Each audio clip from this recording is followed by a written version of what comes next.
It's time to get chiseled with Rob Commodari.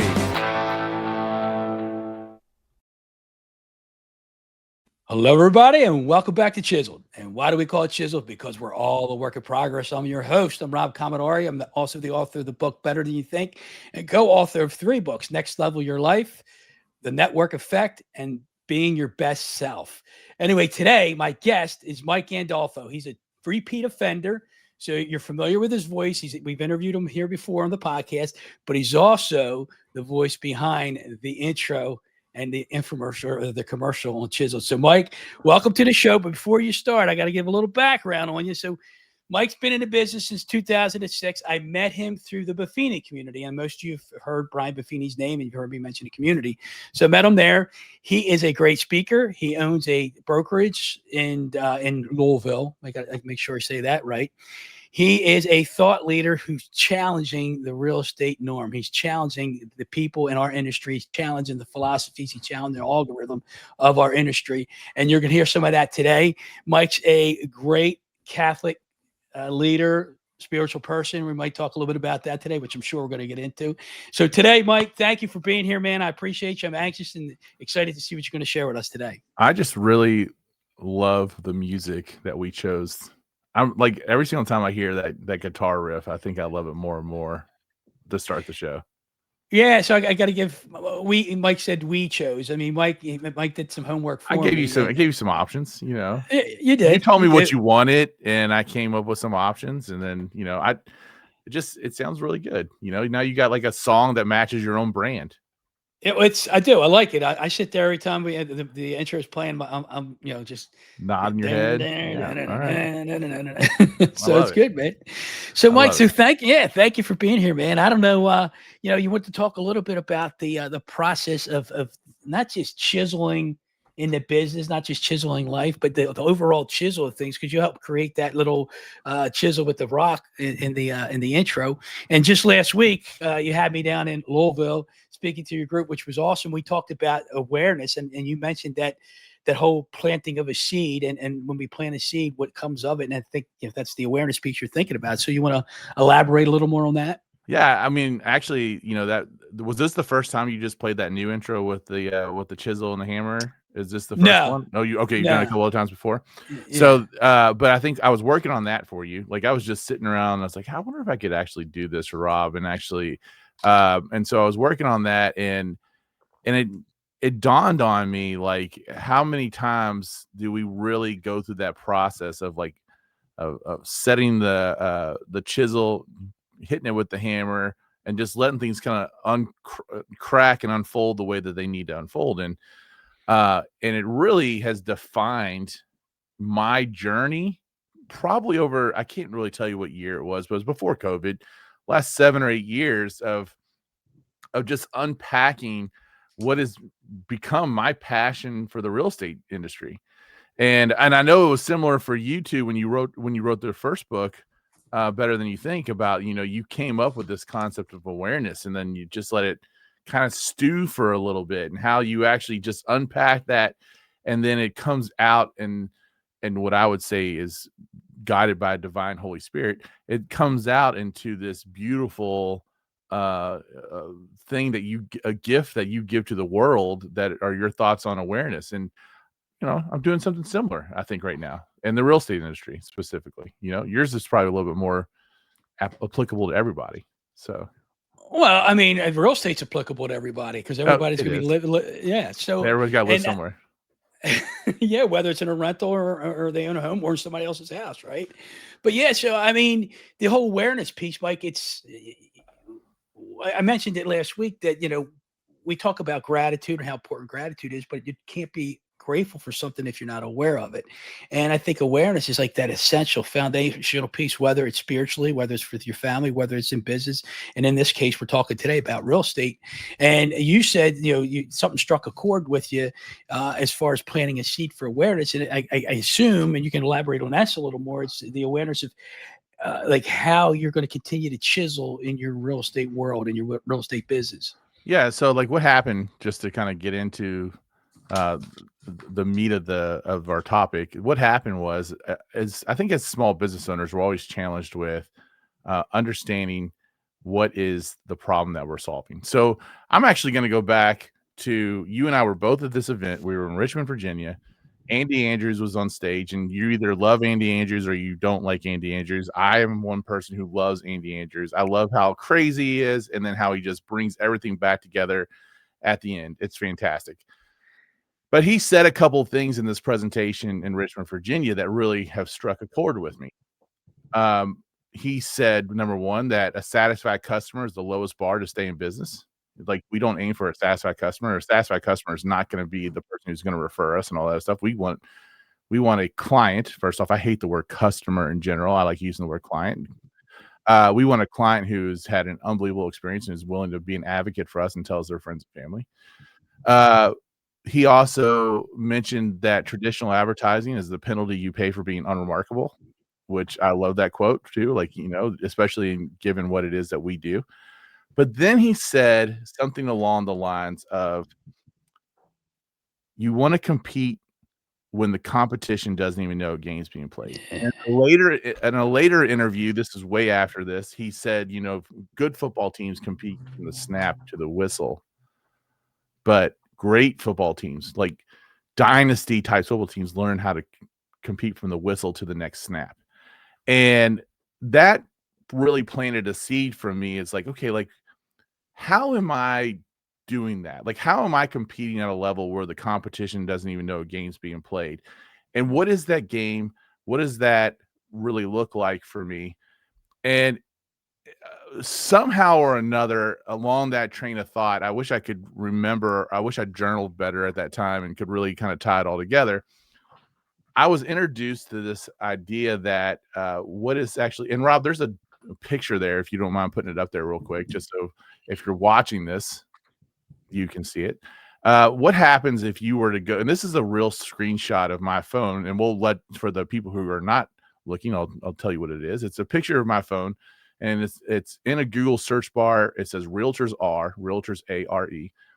and it just autofills with realtors are overpaid, required to arbitrate, trash, quitting, struggling, crooks, hurting, slimy, and broke. The only time I've ever done this exercise and seen a good thing pop up there, sometimes you'll see realtors are good neighbors.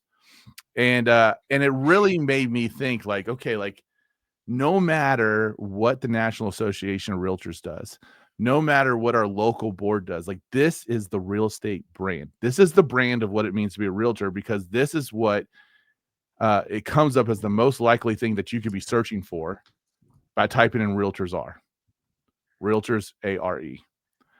And this algorithm really bothered me. Go ahead, Rob. Yeah, I was just going to say, I was going to be sarcastic to Graham. Like, okay, we put this up here. Are you sure we even want to put this up here? Because everything on here is negative, and it's unfortunate that it's the stereotype that is there. But then I think came down to this whole awareness piece for me, Rob, and the awareness of this was like, okay, now I got to dive into, like, why does this exist? And you spoke at our event last week, but we also had Beth speak as well, Beth Amlung, who was incredible. And she talked about looking at a problem from different perspectives, right? So the very first perspective I wanted to look at this from was, well, I was in the real estate business. So I want to look at this perspective from a real estate agent's perspective. So here I am, and is it hard to get your real estate license, Rob? No, just no. No, it's not. And if you have a couple $1,000 and you can take in Kentucky, it's a 96-hour class, but I'm learning in some other states it's less. It's like 60 in Maryland. Yeah, 60 hours. To become a barber in the state of Kentucky, do you know how many hours it is? I have no idea. 1,500 hours. Wow. Which includes the apprenticeship and then the actual, like, how you actually run a business in that 1,500 hours to become a barber. So to cut hair, you got to be an apprentice, 1,500 hours, whatever else. To deal with the largest purchase that people ever make, that is a highly emotional thing for the person making it, take a 60-hour or 96-hour class and pass an exam. Make sure you don't have any felonies on your background, and then join the MLS, and you can basically go do whatever form of real estate that you want to do, right? They just throw you out to the wolves. Yeah, so the barrier entry is pretty easy or pretty low. It's low. And so what happens then, because of that, when I speak, I always talk that there's not too many realtor Halloween costumes floating around there. There wasn't a whole lot of people who grew up wanting to be a realtor, and not the same way they did wanting to be a doctor or a fireman or a police officer. So and I would love to know your story, Rob, and it might not even fit, but most people kind of like go into the real estate business because it's like a path of least resistance, right? For me, I wanted to get out of the classroom, and I wanted something that was going to give me the flexibility so I could still coach basketball. It wasn't about real estate at all. What was it for you?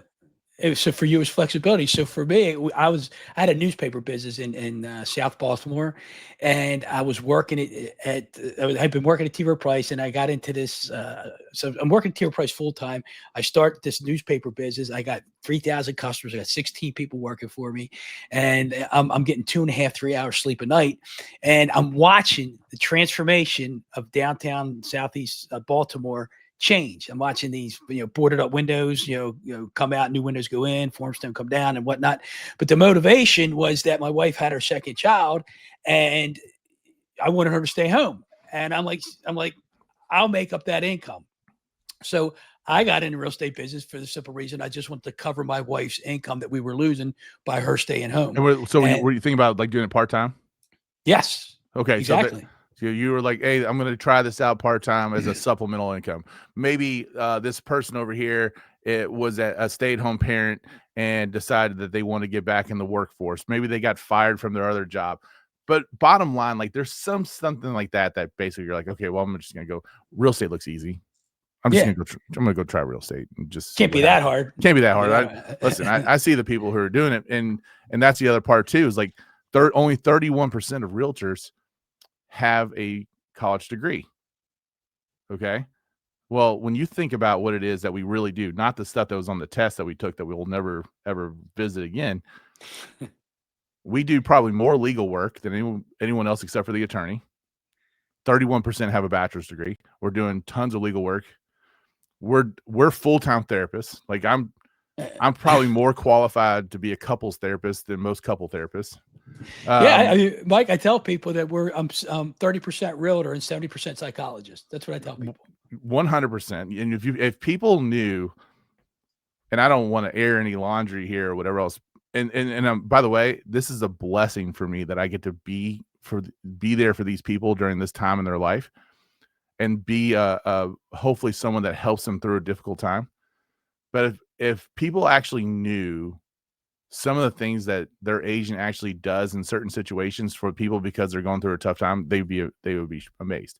So legal work, full-time therapist, we're giving financial advice, and we suck at dealing with our own money. And here we are. Speak for yourself. Listen, we've all heard your stories, Rob. Okay. All right. Yeah. Right. Yeah. And then we're doing no matter who it is, because it's the largest purchase that client's making, we're doing high stakes negotiations for that person. It's like so high stakes negotiations, legal work, therapy, and financial advice. Now, did any of those 4 things get covered in your real estate exam? No. Did you get trained on any of that stuff in the business? You got trained when you're going through it in the business in that moment. So you literally are taking people who already have low self-esteem, who are already suffering through imposter syndrome, and you're putting them almost in an impossible situation. Now I'm coupling the real estate person. So that's from the real estate agent's perspective. I'm coupling them with a client who is moving is typically rated as one of the most stressful things that people ever do. Yeah. So it's almost in every single top 10 list of the most stressful life events that there is. But you know what's crazy about those other 9 things on that top 10 list? They're all reasons why someone moves. So you literally have someone going through 2 of the most stressful events of their life simultaneously, And because the real estate agent is so, I'm just going to use the word insecure. I don't know if that's the right word or whatever else, but let's just say that causes them to be kind of internally focused because they feel so unprepared for the situation. They just automatically think that the person's going to be able to think logically. Now, Rob, how logical can you be when you're going through two major stressors in your life? And I'm not even talking about the process because of how much we complicate the process. I'm talking about the physical act of moving and the whatever's triggering the move. Well, the psychological aspect, right? There's something that's triggered. It could be a job. It could be, somebody. I deal with a lot of elderly people who they can't live in their home anymore, and they need that help in an assisted living or nursing care. Yeah. But yeah, it is stressful, and it's as you said, it's one of the most stressful situations there is. And when you talk about the insecure realtor, you're not talking about like Mike Gandolfo today. He's talking, I believe, you're talking about. No, I'm probably arrogant. So pompous. Anyway, no, Mike's a great guy. But we're talking about when you first get in this business, you get thrown into the fire. Yeah, but you also you know plenty of people who've been in this business 20 plus years that are just as insecure as they were in year 2. Right? Oh yeah, and I have my moments. I'll openly say I have my moments. But so like when people are going to hear this advertisement here in a little bit that is this sexy voice is doing, and Rob's talking about how he's got this this network of nationwide agents that can take care of their clients anywhere. You got to understand that network of people is where Rob and I have lived, and it's the people who have literally made the decision to invest in themselves and become better. And they, I think, because this is talking about what you just talked about, Rob. Like, we made the decision to attack that insecurity head on. Oh yeah. Right. We made the decision to grow and to get better and to challenge ourselves and put ourselves around other people. So when Rob puts that commercial out there, like, you're getting a top 2% agent just by the nature of how they view the business. And and so really, like, if you do know someone who's moving in a different area, you're doing them a disservice if you don't call Rob and have him connect you with one of the people that he has a relationship with too. Cause I want to make that very clear. A lot of people say, oh, you just have a list of people. I'm telling you right now that 90% of the time, Rob's going to know this person personally, probably has broken bread with them at some point and has their number already saved in the phone so that when Rob calls, this person answers. And yeah, well, go ahead, Mike. I'm sorry. No, you go ask the question. I'm good. No, I was going to say to your point, as most people know, 60 to 65% of my guests early on here were from this community. Right. And I wouldn't ask anybody just to be on the show. It's people that I've had a relationship with, people I know a little bit about, people's stories that I know. So yes, Mike is right in saying that, hey, if you had somebody you're moving out of state, or in this case, Mike's in Louisville, right? He's in Louisville. And if Mike had somebody moving from Louisville, I know somebody that's moving from Louisville and they're buying in California, I'm going to say call Mike in Louisville and then call whatever city you are in California. Yeah, Baltimore doesn't have to have anything to do with it, right? Like, you could exactly. That's my point. Completely out of the situation. That's my point. That's exactly my point. But the reality of it is that most agents don't put in that kind of work. Well, first off, like 87% of the agents don't make it 5 years before they burned out. They're done and they're out of here. A third of the this is the when the market was normal, a third of the people who are members of the MLS don't sell anything, and now it's like closer to 60% because of how challenging it's been. So Rob's not referring you to those people. Like, those people though are where I'm talking about, because if you're a regular person and not in the real estate space, realtors behind your back are saying that all buyers are liars and sellers are worse. But it's really comes back to the idea that we're dealing with someone who's going through two major stressors. And one of them could be a really good stress. Like, there's good stress and there's bad stress, but it's still stressors. And we cannot expect for that person to act logically. So when I took those two concepts together, Rob, I was like, okay, so then what is my job? Like, what is my job as a realtor? It's to go buy and help people buy and sell houses. I facilitate people buying and selling their house. No, my job, the most perfect job description of a real estate agent, is I guide my clients as their consultant, their advocate, and I negotiate on their behalf. And that is what a good real estate agent is going to do every time you work with them. They're going to consult with you to make sure that you're not making a bad decision, right? I know for a fact there's times when Rob has told someone that they are making a mistake by trying to move forward on a purchase. I've done it before. We are giving real advice. I'm in a house with someone, and we're showing it to a buyer, and I'm telling them that when they're thinking about whether or not they want to live there, I'm already thinking about what it's going to be like for us to sell it. And are we putting ourselves in a position so 5 years down the road, everybody wins? Like, this is a totally different way. You would think that if we're getting paid the money that real estate agents get paid, that all real estate agents think that way. That it is a rarity for people to think that way. Yeah, and it's so important. Like you use the word consultant. Like you said, that's your job to consult, be an advocate, negotiate. And I tell people sometimes, like I'll walk into a situation and they're giving me the story, and I'm like, this person shouldn't be selling right now. Or, I tell them my job is to give you the best information, best education for you to make the best decision for you, not for me. Sometimes people will say, yeah, Rob, we might rent, or we don't know if we're selling or renting. I'm just here to provide you information, ask you good questions so you can make the best decision for you. Yeah, that's what we do, because that's the best decision for all of us. And along those lines, it reminds me of probably about the same time when I started unpacking all this, Rob.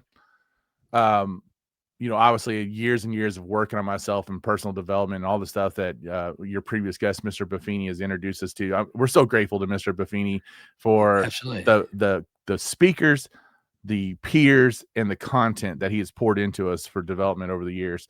But we got called by this couple that we've known for a long time. Husband just lost his job.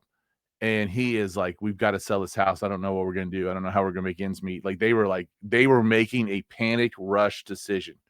And we took all the information. We looked at everything and we said, hey, our recommendation to you right now is to stay exactly where you are. I know it's scary. Yeah. We're with you. We're with you every step of the way, but you got to realize you're not going to be able to go out and rent something for what your house payment is. Because they had been there for a while already. So it's you just need to stay put. That one decision, by the way, that they've never moved. They're still in that house 10 years later or however many years later it's been. That one decision, though, has led to 17 other transactions that we've gotten because we did what was right for the person in the moment. So it was not about Mike. It was about them. It's about them. And, as my other good friend, Mr. Bob Berg, would tell us, that, when we authentically give of ourselves and we put the needs of other people's in front of, this is the other thing I've been thinking about so much right now, because one of the things that Bob talks about in the Go Giver is that law of influence. And so many people in real estate right now are so worried about being an influencer instead of a person of influence. But when you can actually be that person of influence with the person sitting there, and you can consult them and help them make the right decision for what's for what they might not even see in the moment, right? What that can actually do, then we're open to receiving, and they're going to take care of us. They will.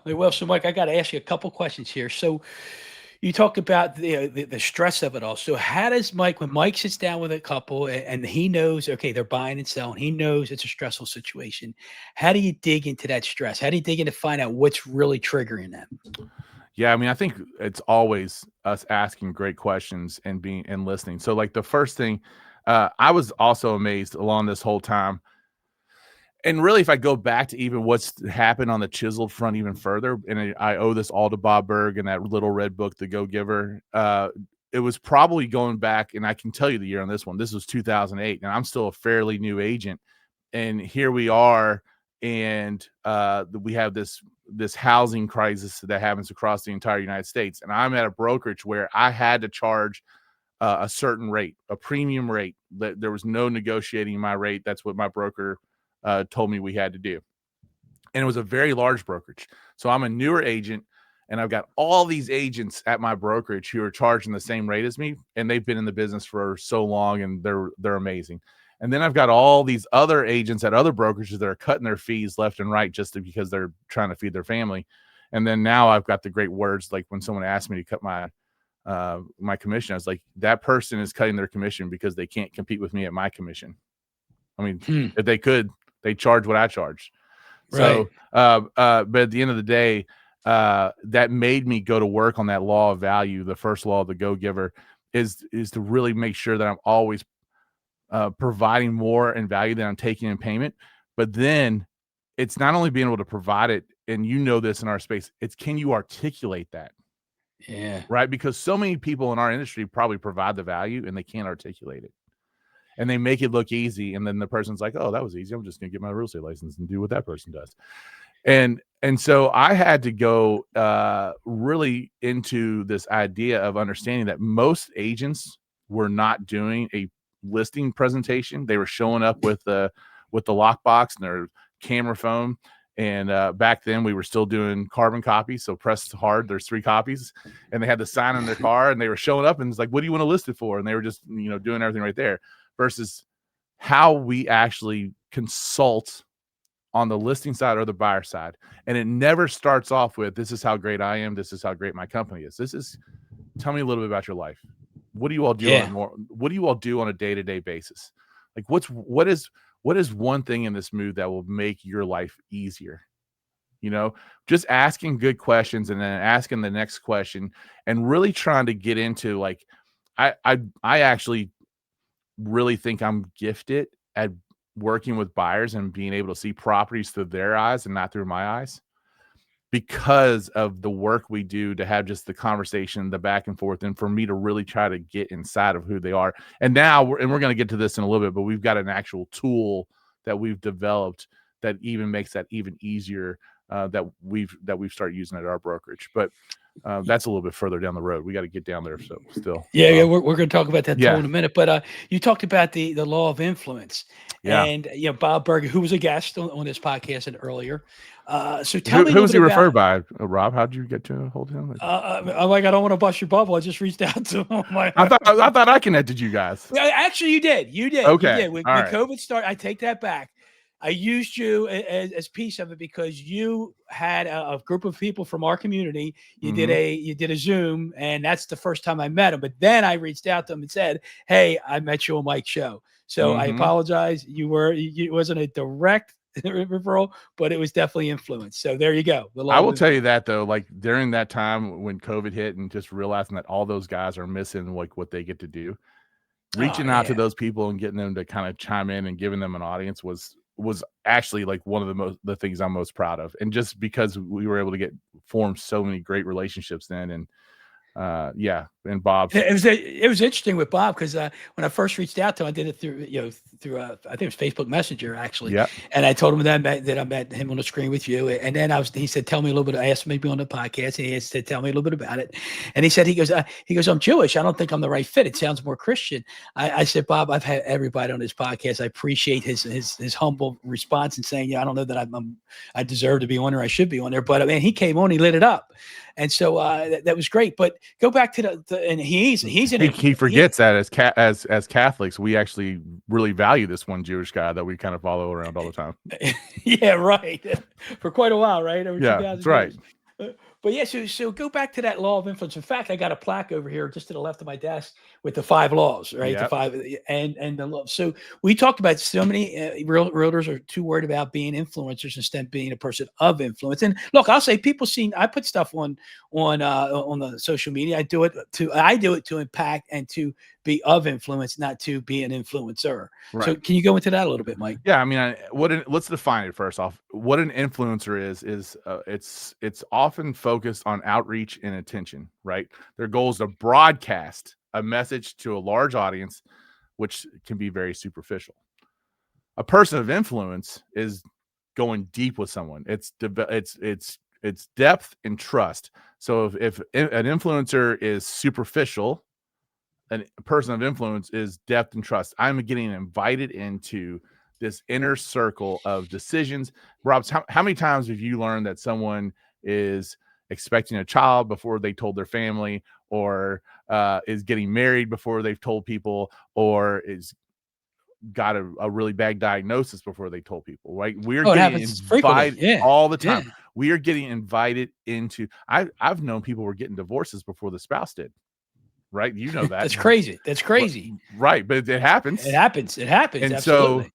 So when we're a person of influence, we're invited into that inner circle. And the very first time that I was introduced to the Buffini system, Brian actually used to talk about that, right? Where most realtors are actually, where people have put these castles around them, and most realtors are just like throwing as much material at this castle and hoping something slides through the cracks, and then they actually get a client. Where we're actually trying to get invited inside, and then we're treated as one of the family, and we get all the benefits of being in that inner circle, right? And how does that happen? To me, it happens from coming from a place of curiosity. It comes from a place of being curiosity, of genuinely, authentically wanting to serve the person. I mean, would you classify yourself as a salesperson? I'd say I'm not a salesperson, but I think others classify us as salespeople. Yeah, I do agree. And the reality of it is that from a sales perspective, yes, if you take the actual definition of sales of how we help someone, basically get what they want, the positive definition of salesperson we are, but I'm serving the people in front of me. Yeah, there I is do not no feel like a question about it. salesperson. Right. I mean, I'm just helping them make the right decision. They're going to make a decision one way or the other. They're in the market to buy something. I'm just helping them make sure they buy the right thing for them, not for what's best for my pocket. So the law of influence in the Go-Giver says your influence is determined by how abundantly you place other people's interests first. So then true influence is about positioning, or what you is not about positioning or what you can get. It's about what you give to others. And so that is a real big piece right there. Like, if our industries needs more people of influence and less influencers. They need, I mean, Rob, you heard what I talked about a little bit in my speech to my agents. If we're not developing and building trust as an industry, you're in danger of getting replaced by an AI agent who's going to be always right, who's going to be always available. And it's already starting to happen in some places in the world. It is. And the second Zillow can put us out of business, they're going to do it, right? Oh, they're going to make every effort they can, but it's never going to take away from the human relationship of a face-to-face conversation. If we're choosing to compete on trust. Yes. Yeah. So, Mike, hold that thought. I want to talk more about the tool, and we'll be right back in 90 seconds. Chiseled is presented by the Commodari Group of eXp Realty, led by your host, Rob Commodari. Are you planning to buy or sell? We know the process can feel stressful and frustrating. That's why Rob and his team focus on providing a personal touch and the best service and guidance during your transaction. The Commodari Group are top-tier professionals who deliver spectacular customer service. They provide expert advice on accurately pricing your home and making the entire process smooth and seamless. They simply get it done. Here's the connection to Chiseled. Many of the amazing guests you hear on this podcast are part of Rob's extended referral network. While the Commodari Group serves the Baltimore area, Rob can connect you with superb representatives across North America. Clients rely on this network because Rob actually cares about you and your family, treating your experience as if it was his own. Don't settle for less than the best. If you need a trustworthy and knowledgeable agent locally or across North America, Rob is the guy to call. Contact the Commodari Group of eXp Realty today. Call 410-817-7050 or email Rob directly, rob@talktorob.com.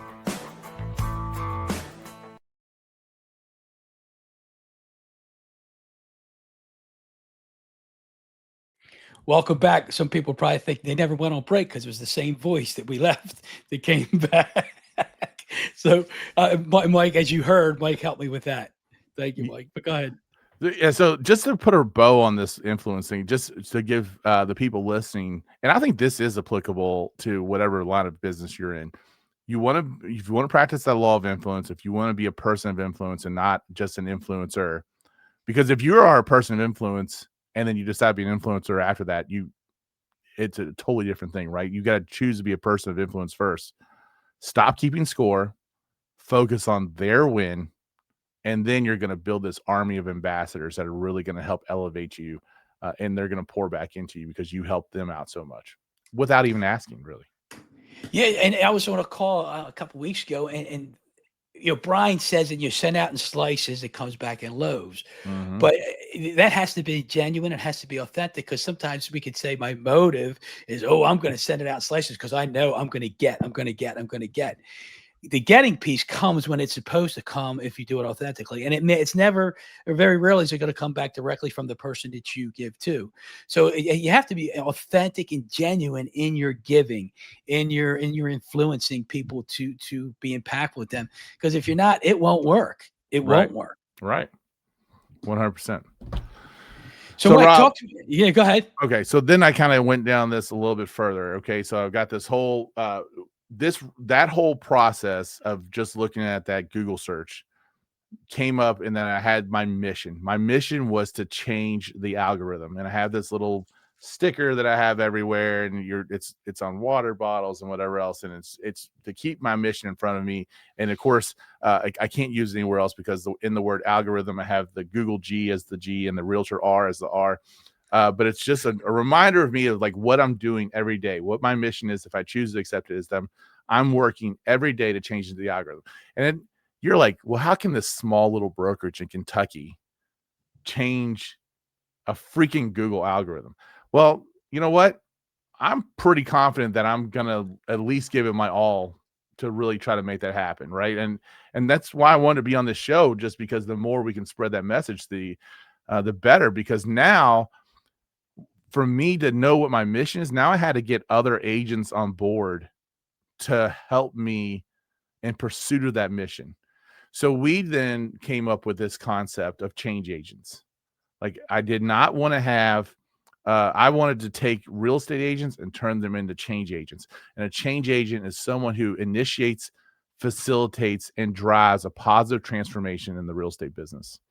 And we basically, we came up with this little, I'm going to hold my phone up here, but this little logo here. And the blue lines indicate the ripple effect of change. So the inner ripple is like what happens when you decide to change yourself, right? Like, you've made the conscious decision from all the awareness. You read Rob's book. You're like, listen, I'm going to have this awareness of really understanding what are those God-given gifts that I have to share with the world. How do I get joy, and how do I glorify God by sharing those gifts with others? And I'm really working on myself. And when you do that, you're automatically going to have a ripple effect that's going to change the people around you. And then eventually you change the environment around you. And then eventually, when we get enough people doing that, that's how we change the entire industry. And then the orange side is the systems and processes that you, and even the tools, the system processes and tools that you've got to embrace to be able to make that happen. I love the Gino Wickman quote, that we systemize the predictable so we can humanize the exceptional. And that's what I see when I see that orange wheel over there. And so now that's what I'm trying to do. I get to these agents, and I can't. And Brian, if you remember, Rob, we were at Leadership in Arizona, not this past one, but the year before. And Brian says, hey, I couldn't have told you guys. He said something along the lines like, if I would have told you guys that you're going to meet your best, like before you remembers, if you're going to meet your best friends in life, you're going to meet all these people that are going to change your life, that you're going to dive deep into this personal, like, you would have been like, I'm not signing up for this hokey stuff. And he's like, I had to promise you that you'd be making more money and you'd have more time off. And that's really kind of where the change agent stuff is for me. It's like, how do I help people know that the business, you got into this business for one of three reasons. You wanted freedom, you wanted earning potential, and you wanted to be able to impact other people. And knowing that those three things are still the reasons why you stay in the business, it's how do I help these change agents structure their business so that they can realize their freedom, their earning potential, and the impact they can have on other people.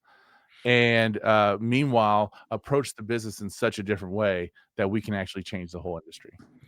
Well, and Mike, you're doing, I mean, I saw you in action when I was down to your office, and it was like 25 or 30 agents there. And that's where you're starting, right? That's where, I mean, you started small. And let me make this clear too. Like, Mike is not in production right now.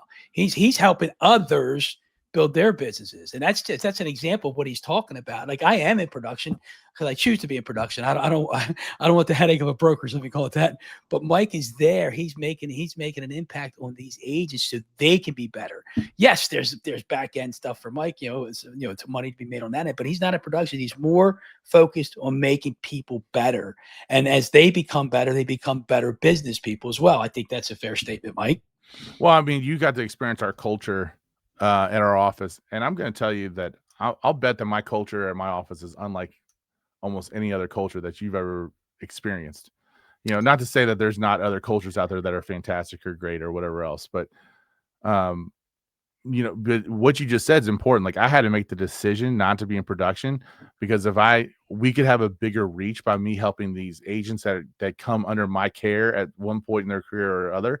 And this is why I don't get upset when an agent leaves us. A lot of people take it personal. An agent leaves us, that means that they're disciples, right? Not to put myself on that pedestal, but you know what I'm saying. Like, they're now taking the stuff that they learned with us and they're taking it somewhere else, and they're going to impact others and whatever else. And I don't take it personal. I realize that no one is designed to be at this brokerage forever. Well, let me ask you a question about that, because it's interesting you said that, because I think about it often. Like, over the years, I've had people come and go. And I always think of, was it Bill Walsh from the 49ers? He coached his coaches to be coaches. He coached his coaches to leave and be head coaches elsewhere. So when you say you don't get offended and people leave, and you just said they're going out to be disciples, do you track their business? Do you watch and have like an eye, not in a competitive way, to just be proud of what they're doing because you may have had that first influence on them? The short answer is no, I don't. What I do is I am still always answering the phone when they need me. I'm still pouring into them even when it doesn't benefit me. And because it does benefit me, because my goal is not to have the most profitable real estate business that I could possibly have. My goal is to change the industry. And if I have a chance to continue to pour in that person, and this is very controversial too, because I know a lot of people don't necessarily agree with this, I'm going to pour into that person. If an agent calls me and asks for help and they're not one of my agents, and I'm helping them. Yeah. I mean, it's just what it is. I mean, I believe, and that's what we're supposed to do. And if I get to help chisel them for a little bit, and then they help chisel away at the big problem I'm trying to solve at the end, I know that if we're able to pull this thing off and really get agents to understand that the game that they need to compete at, and I honestly now believe that it's for the sake of the survival of the real estate industry. Otherwise it just becomes a commodity. Like, it is so important that we're making a decision right now not to be a commodity, that and we're able to do this. It'll be something that I'll just be able to look back and be like, I'm not going to sit here and take full credit of it. It's God. But if I had a part in that, if I had a part in knowing that we're seen more on the professional side, the way that like, we're not even seeing the way attorneys are seen, right? Like, we should be seen in the same light, at least of a financial advisor, or but like, if we're seen as a true professional, like physicians, as someone like, this is someone that you need to have on your side, on your team, it's going to make a difference in what you do. And then that's really where I'll be happy. And this is where I get agents to say, okay, like, now we know what the algorithm says right now when we do it, but what do you want the algorithm to say? Like, give me 3 things that says that when someone searches my realtor is, that you wanted to come up in that search for you, right? And not those negative things that came up when you did it. Yeah. And we stay focused there. And we create these change agents, and we go out there, and I love it when the change agents work for me, but just because the change agents aren't a part of RE Solutions doesn't mean that we're not going to help them become change agents. So, Mike, when you're bringing these agents into your business, we know you have this personal growth and development background. And we know you have this Catholic spiritual background. How does that play into this the Catholicism of it all, or spirituality of it all? How does that play into your change agent philosophy? Well, I mean, at the end of the day, what we have found is the agents that intend to make it here by and not because we're not beating people over the head with the Bible, right? But I find that, and we don't have all Catholics here. I think that the people who are in touch with their faith are the ones that really seem to thrive with us, right?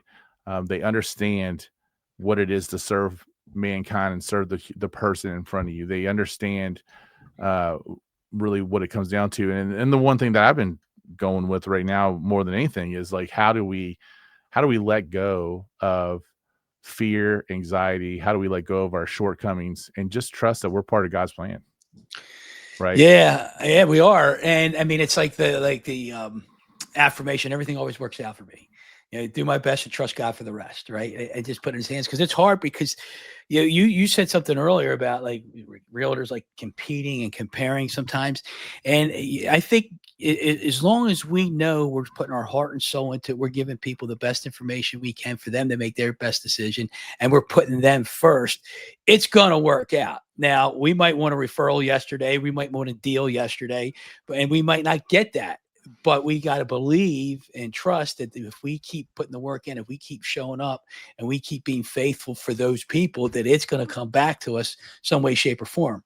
And you just got to trust that. Now, it's hard when things are a little slower, but we still got to keep putting it out there, showing up, as they say in baseball, keep taking the ground balls, take in basketball, take the foul shots, keep showing up, and it will come back to you. But you can't do it the idea with, like I said earlier, oh, I'm going to do this so that I can get this back in return. It's no, not what it's about. And at the end of the day, where that shows up, honestly, is if all of our clients are stressed out or going through these two major stressors, in some ways they almost become toddlers. Okay, only 8% of transactions go as planned. Okay, so there's going to be some sort of hiccup in 92% of the transactions that we go through, and when that hiccup happens, just like when a toddler falls, their first instinct is not necessarily to cry. Their first instinct is to look at their mom and dad and see how they should react. And when we have that just overall piece, like, you know what? We had a multiple offer situation and we didn't get the house. And I sit there and I say, I'm going to let you know that 19 years of doing this, whenever I've had someone miss out on a house, it always helped prepare them for them to get the house that they were supposed to get. And they always end up in a better situation. And for me, that's true. 19 years, that is 100% true. I've never had someone miss out on a multiple offer situation who didn't end up in a place that they would have rather been in anyway. And I don't know if that's true for you or not, Rob. But it's just happened. It just happened recently. So I can tell it's very true. It's a very true statement. We had to learn something here. I'm not going to be the person who says we looked at 5 houses, pick one, or get out of my car. Well, you're not going to be in my car in the first place anyway. But it's going to be, hey, when we're seeing houses, are we is every house that we're seeing helping us more get clear on what it is that we actually want and what we want to accomplish? I'm so grateful for every problem that we get to handle, because we handle in such a way that helps us create advocates. And by the way, if there were no problems, there'd be no realtors.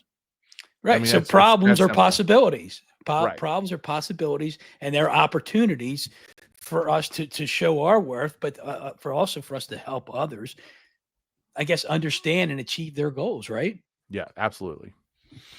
Yeah. Were you getting ready to say something? No, I could always say something, Rob. Just drop a coin in me. Let's see what happens. So I can put a few coins in there, but it's like what's the record player thing? The jukebox. Jukebox. Yeah, there's hit the song, the speech. Now, Mike, you're awesome, buddy. So you're doing a great thing here, and like I said, I've seen you do it. So when you can't force this philosophy on others, and have there been times when you've hired an agent and on the surface, you said, oh, this is a good person, this is going to work out. And then you see them not kind of, let's just say they're not following that philosophy or not buying into it. Let me put it that way. Yeah. I mean, I think at the end of the day, like anytime I've brought in, especially like if someone was on someone else's team, like I'm getting ready to really go to work on helping put out some tools for agents who are getting into the business on choosing their brokerage. And I'm not sitting here saying that every agent should be a part of my brokerage, but I don't think that most of the times when an agent joins a team or joins a brokerage, they understand really what they're saying yes to. They don't do the work to understand what is their lead generation style, what is their negotiation style, like how do I actually want to structure this business so that I increase my chance of success. What they see is like, oh, this team over here is promising me online leads and I need to take that. And all they end up being is this glorified call center person who's working for peanuts because, someone's got to pay for those leads. And if people really knew how much money some of these agents were spending on these online leads, I mean, I think you and I both know it's not uncommon for people to spend over $100,000 a year on internet leads. I've seen it. Yeah, it's not uncommon. And so that they can't compete on trust. They've got to compete on how quickly they can churn and burn and find the one that's going to close and then get on to the next one. They're constantly in this chase mode. And when I get that person and they love everything I have to say, but they've been rejected so much by the phone calls that they've had to make already that sometimes it's hard for them to find success with making the positive phone calls. Like we're making phone calls to deepen relationships and to make someone's day and to have a deeper connection. I'm not making phone calls because I'm trying to force someone into making a sale or whatever else. So I think that sometimes when people have experienced the transactional side of the real estate business and they hear what we have to say, like it's just hard for them to transition because everything else is telling them not to work the way that we work, Rob. Which is it's incredible, right? Like when you see like all the data that supports the way that we work, and to realize that this stat is real, guys. Not if you're listening to this and you're not in real estate, 91% of agents do not follow up with their clients after the closing. They don't. 91%. Yeah. And of that, the ones that do, 5% of them are sending you like a generic postcard once a year and there's nothing personal. There is literally like 6%, 4 to 6% of the agents out there that actually close a deal and want to continue to have and develop a relationship and be your real estate person for life. And Rob and I are in that boat, but it's not a lot of people out there that are actually doing that. It's not. There's a lot of people in our community, but it's funny, like you bring up a thought here.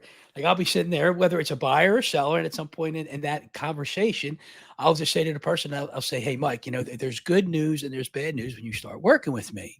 Would you like the bad news first? And obviously everybody says it. They go, yeah. And I'm like, when you start working with me, you're stuck with me. That's the bad news. I said, you want to hear the good news? It's like getting in the mafia. You're not getting out easy. And then I'll say, you want to hear the good news? And they look at me like, what's the good news? I'm like, you're stuck with me. And then I say it sarcastically, but I mean it sincerely, because when you start working with us, you're stuck with me. And I mean that. And I tell people, you can say, Rob, this is a transaction, sell my house and get out of my life. And I will honor that. But I love to stay in touch with people. I love to watch their families grow, their kids grow. We just had a party this past weekend, and I'm looking at some of the people there. I'm like, God, I remember when they were 3 foot tall. Now they're 6 foot tall, and it's just cool to see that when you're establishing these relationships, and people are calling. I got a client just had his father call me, his elder father called me, say, my son said you're the guy I got to use. Yeah, work with Rob. We don't get used. We're not tools. Well, okay, yeah. So the at the end of the day on that one too, though, Rob, you just mentioned being parts of people's lives and watching. My favorite thing is, and I'm introverted, believe it or not.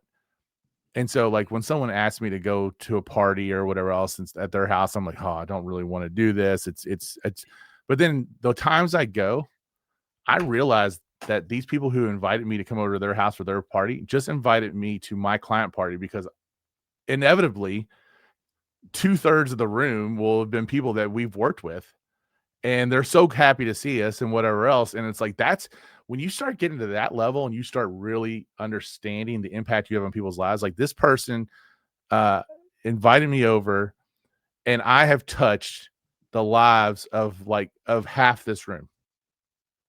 That's pretty freaking crazy when it's not your party, right? And how does that make you feel? Yeah, how does that make you feel? It rushes in this sense of of purpose, to know that we've been able to provide a level of service that has been recognized, and people want to share it and be like, you are like, we want you to be the person for everyone that we care for.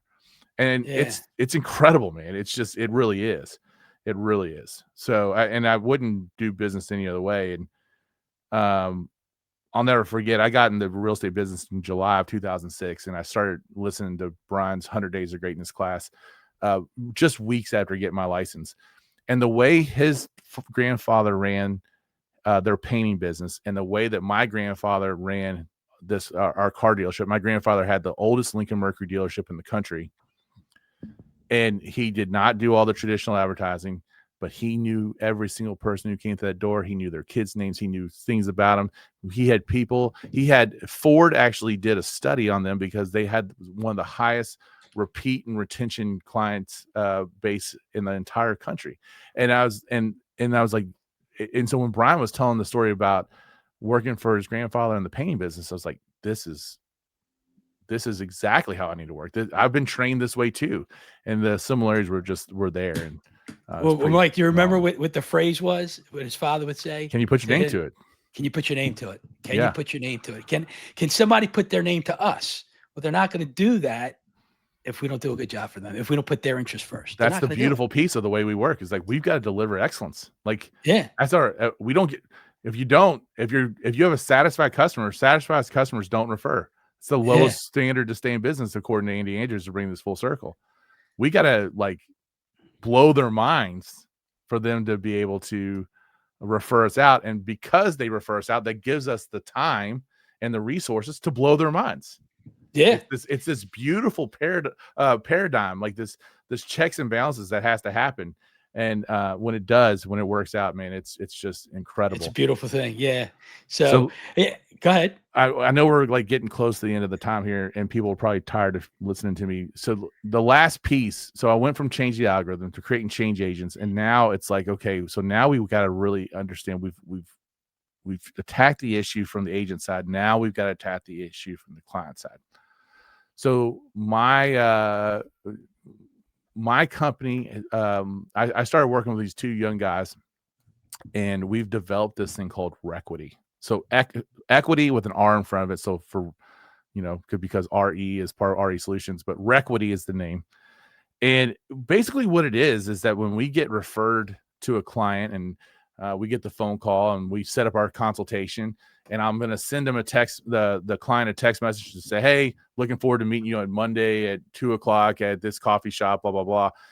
In the meantime, take a couple minutes and complete this questionnaire. It's going to help me serve you better.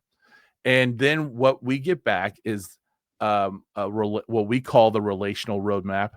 And the relational roadmap gives us exactly the way that we need to tailor the experience to this client. So what happened, Rob, was once we decided that we're going to start having change agents, we then said, okay, well, our training and stuff, and I don't know if this is the truth or not, but what you went to our office, I'm assuming was very different than a lot of other real estate trainings you've been to. Yeah. We didn't even talk about transactions until the afternoon. So we started bringing in, okay, I got to have change agents. Well, we're going to bring in mental health professionals to help them realize how we handle stress. We're going to bring in special education teachers so that we can understand how we present to multiple learning styles so that we have maximum effectiveness. And we've rolled all of that stuff into this Requity product. So now when this relational roadmap, when we get this back, I know how to tailor my communication. I know how to tailor my follow-up. I know how to tailor my consultation so that it meets the person who's stressed out, who's going through two of the biggest stressors in their life. It meets them where they're at and speaks to them in the language that they need to hear it. It's going to tell me how to communicate to them. It's going to give me all of the tips and tricks, including how I want to appreciate this person. So like that works for me, like knowing if I've got a client who's down the dumps, maybe we just lost out on the house that they thought was the house that they had to have, right? How do I show appreciation to them to kind of lift their spirits? Or how if they did just have a major milestone, how do I celebrate that in a way that they're going to be they're going to receive that the best? And I'm telling you, Rob, it's been incredible what it's done for our agents already and how it's helped. And the story I love to tell, you met my daughter. She was referred to by people in our community, and she met with them. My daughter's 21 years old. The full disclosure, this is the first buyer that my daughter's worked with on her wise own. Beyond her years. She is wise beyond her years. She's probably the most natural at this business out of all of us. But she, when the person who she got referred to realized that she was 21 years old, they were like, well, we're going to talk to a couple other agents. And so they went and they interviewed 3 other agents, 3 of the top agents in that market. My daughter's in a different market than we are. We have a second office in that market. And I kid you not, she had them take the Requity assessment. She tailored the consultation. She tailored the follow-up, and she was going up, no lie, she was going up against, over 50 years of real estate experience. And this was her first buyer that she ever worked. And she got the business. And she actually just got them under contract, just took them through inspections and is about to get them closed.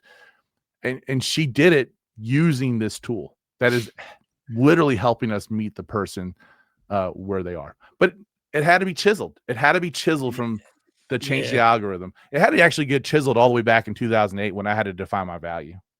Yeah, and it works. It works. I mean, it's beautiful stuff. So, Mike, before we cut off here, the Requity piece, is it just Mike's people use it, or other realtors can use it as well?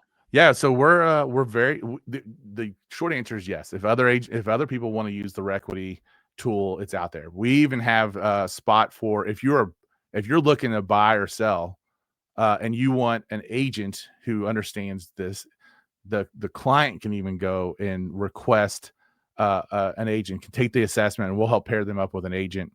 So whether you're a realtor listening to this and you're interested in Requity, it's Requity, REQUITY app.com. And you'll see if you're an agent and you're interested in getting this for you. If you're a team leader or a broker owner who wants to do this for their whole team or their whole brokerage, we just came out with we're beta testing a white label product right now that you can put your logo on, and you can actually, the cool thing about this thing, Rob, is that your agents will have an assessment done, and you'll have the ability, as leads come in and you got the assessment on the client, you'll get a best match, and you'll figure out how to pair the client with the agent given who's the best match. That's awesome. And so there's the possibilities are endless, but we believe that at the end of the day, the way that we change the algorithm is with this Requity product.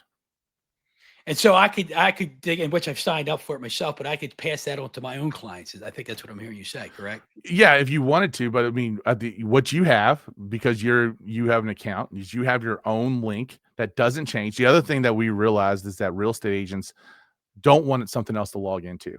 So the system had to work whether or not they ever logged back in. So you get your link, and that link is now part of your communication.